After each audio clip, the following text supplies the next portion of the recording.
The $250 million lawsuit against the Washington Post has been dismissed by a federal judge. And I have to say, it's actually kind of creepy. But this whole thing is extremely complicated because, essentially, the judge ruled on First Amendment grounds protecting the opinions of the Washington Post. Yes, this is the state of journalism today. Essentially, what was ruled was that words used by the Washington Post were essentially rhetorical devices and opinions, not discernible facts. I kid you not. The scariest thing about this, and we'll get into the story, well, first, let me say this. The war is not over. Nicholas Sandman has lost this battle, but I believe they are going to appeal, and there's still several other lawsuits.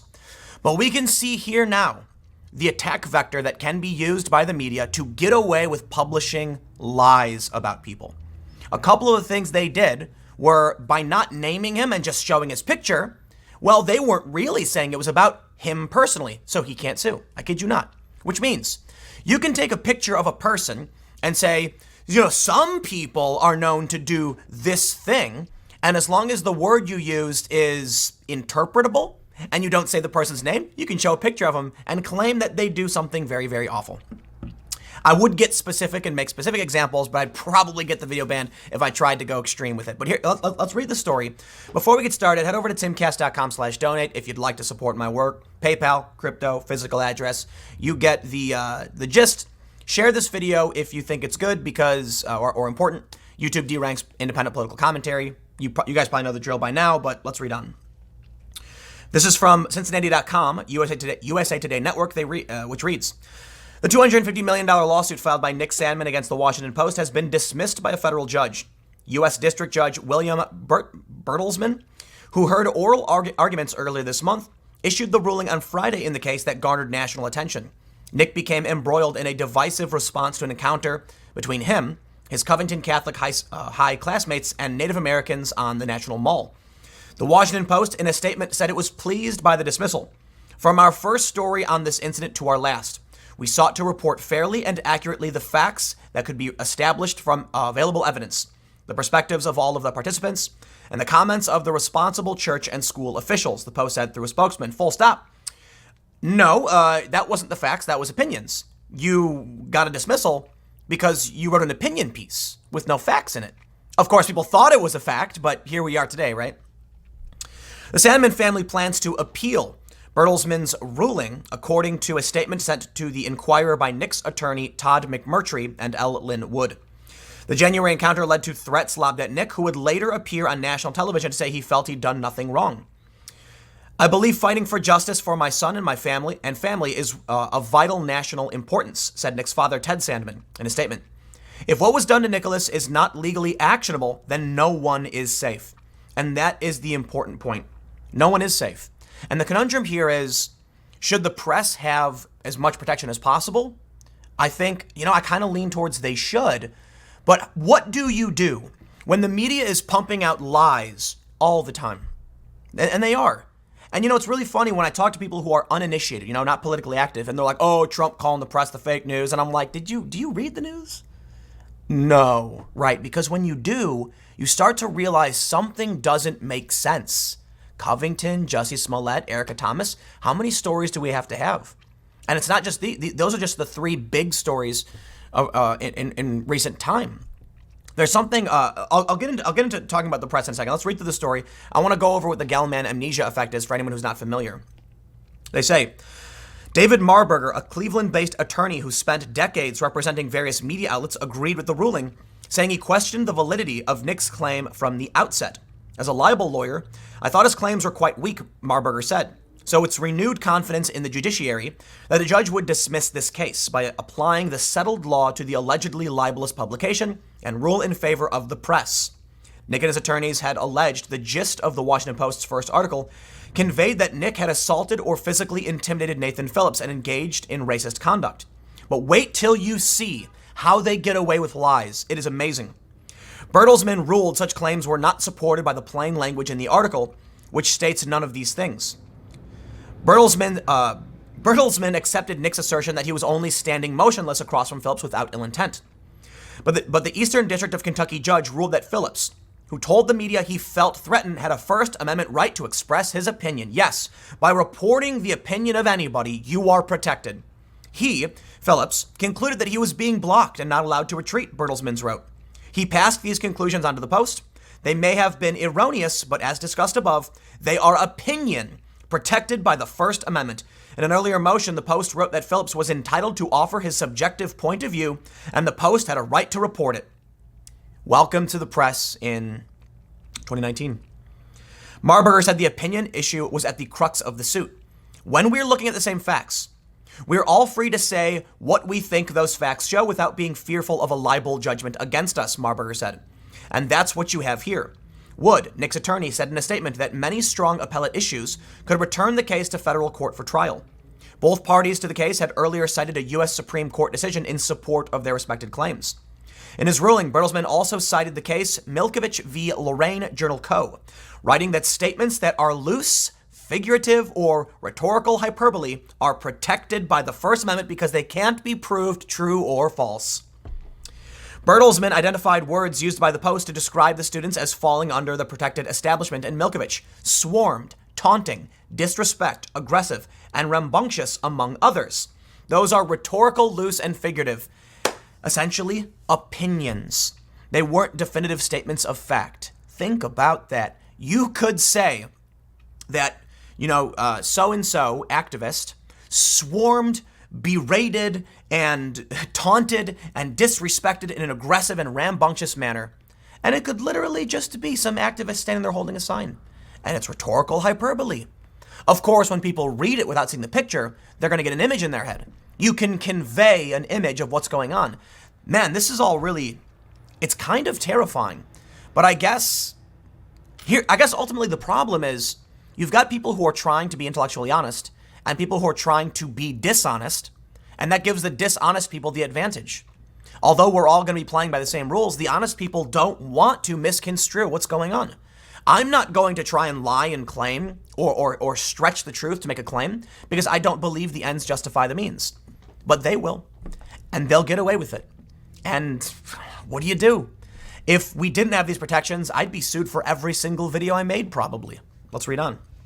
They say, Phillips' statement to the Post that he felt the guy in the hat had blocked my way and wouldn't allow me to treat did not convey objectively verifiable facts. And not only that, they're saying, I can report the opinion of someone else, which means I can get a quote from someone who overtly lies and it's not my fault because people have a right to express themselves and it's on that person. Well, there you have it. As for Nick's claims, the Post reporting conveyed he had assaulted Phillips, Bertelsmann wrote the interpretation could not be reasonably read from the articles.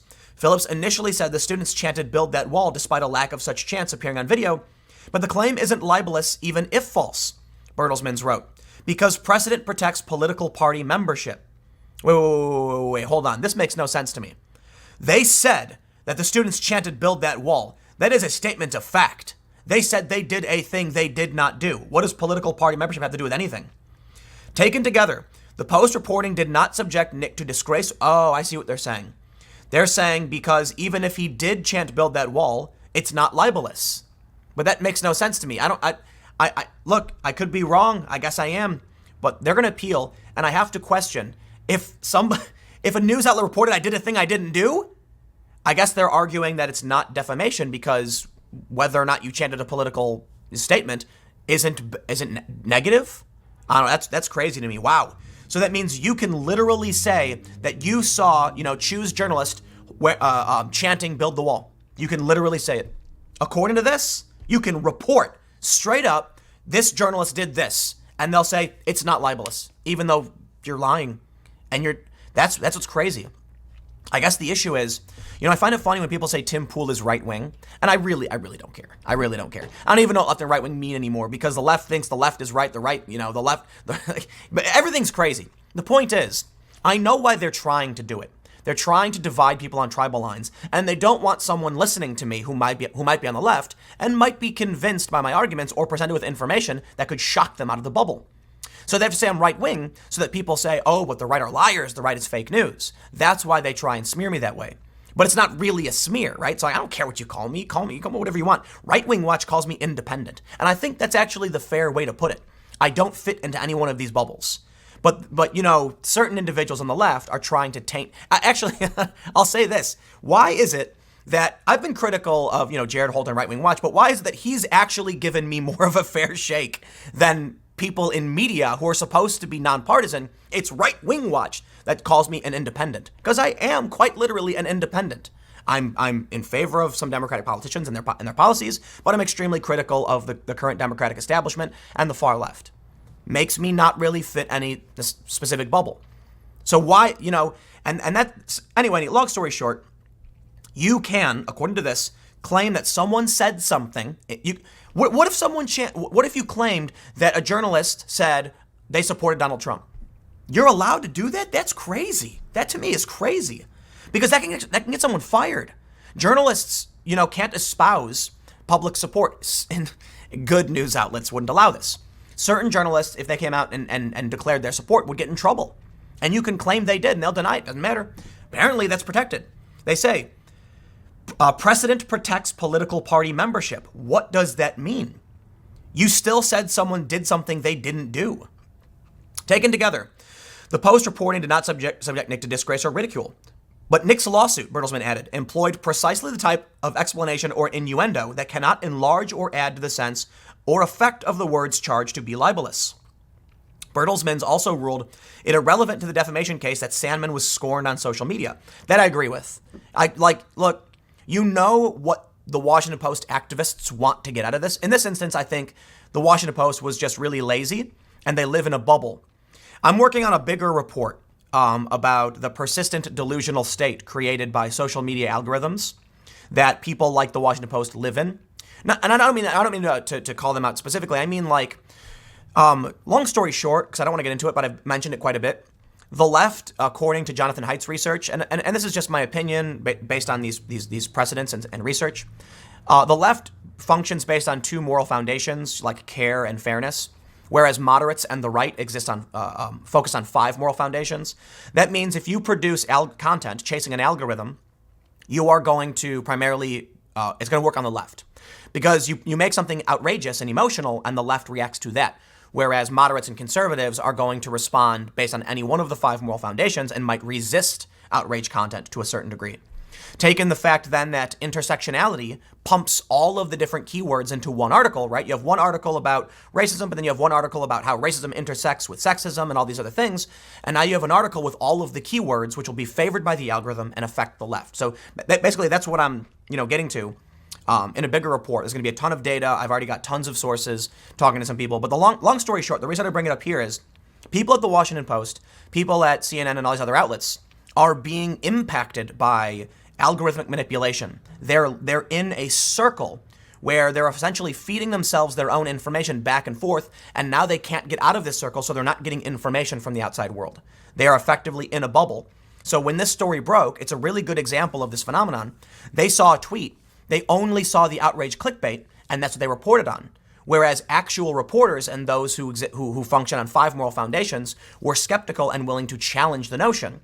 Now, look, I'm not saying the right is invincible. I'm just saying in this particular instance, it didn't work. I will also add in this instance, too, it was targeting people wearing Trump hats. So naturally, Trump supporters will be skeptical. But the reason I was able to come out and tell the truth about what happened almost immediately, got like 500,000 views in like 10 hours. I was one of the first people to report, here's what literally happened. Here's the footage. Here's the raw. Because I am not manipulated by emotional outrage. I challenged it and did research. Here's the thing. I don't work in these newsrooms where I'm stuck in this cycle. These people who live in New York are surrounded by the same people who know the same things, and they can't see outside of their ivory tower. And that means they're susceptible to publishing fake news. Fortunately for them, they're protected. They go on to say that the cases against CNN and NBC remain pending as of Friday afternoon. Now, they all publish different things. Just because this was dismissed doesn't mean that CNN and NBC are off the hook. They've reported different things. I will say I am completely shocked that they were able to win on falsely reporting that the students chanted "Build That Wall." Oh, I see. It's because Phillips said it. So they can, yep. So then there you go. Phillips said they were chanting "Build That Wall," and you're allowed to report it. So get this, and I've said this before, but you're gonna love it. I can go outside, find any random homeless person, Just have them say whatever they want. And there you go. I can report it. And it'll be carried by a major publication. At the very least, the Washington Post should be ashamed of themselves. Because even though they won, they've proven something incredible. They had no facts, and the statements they made were opinions.